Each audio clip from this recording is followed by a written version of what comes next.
சற்று முன்பு கிடைத்துள்ள முக்கிய செய்தி, சட்டத்தை மதிக்காமல் விருப்பம் போல் செயல்பட அமலாக்கத்துறைக்கு அதிகாரம் இல்லை என்று டாஸ்மாக் தரப்பு வாதத்தை முன்வைத்திருக்கின்றது. பெண் டாஸ்மாக் அதிகாரிகளிடம் விசாரணை மேற்கொள்ள அமலாக்கத்துறை பெண் அதிகாரிகளை அழைத்து வரவில்லை என்று டாஸ்மாக் நிர்வாகம் தரப்பு வாதத்தை முன்வைத்திருக்கின்றது.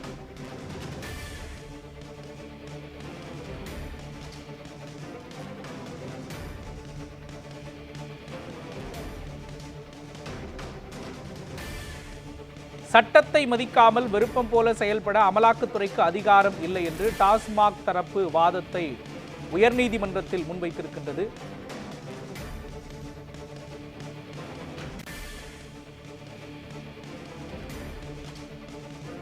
பெண் டாஸ்மாக் அதிகாரிகளிடம் விசாரணை மேற்கொள்ள அமலாக்கத்துறை பெண் அதிகாரிகளை அழைத்து வரவில்லை என்று டாஸ்மாக் நிர்வாகம் வாதத்தின் பொழுது உயர்நீதிமன்றத்தில் குறிப்பிட்டிருக்கின்றது.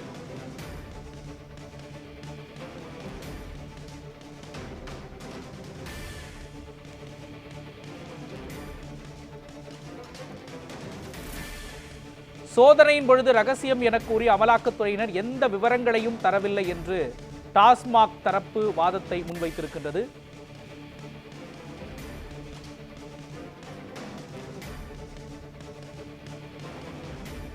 டாஸ்மாக் வழக்கு பரபரப்பாக பேசப்பட்டு வரும் சூழலில் சோதனையின் பொழுது ரகசியம் என கூறி அமலாக்கத்துறையினர் எந்த விவரங்களையும் தரவில்லை என்று டாஸ்மாக் தரப்பு உயர்நீதிமன்றத்தில் தங்கள் தரப்பு வாதமாக முன்வைத்திருக்கின்றது.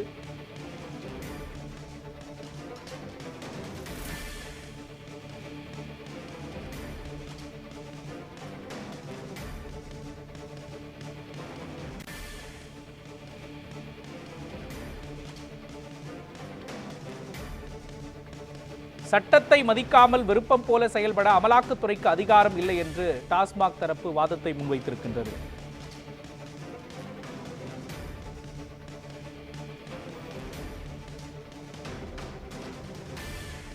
பெண் டாஸ்மாக் அதிகாரிகளிடம் விசாரணை மேற்கொள்ள அமலாக்கத்துறை பெண் அதிகாரிகளை அழைத்து வரவில்லை என்றும் டாஸ்மாக் நிர்வாகம் தனது தரப்பு வாதமாக உயர்நீதிமன்றத்தில் முன்வைத்திருக்கின்றது.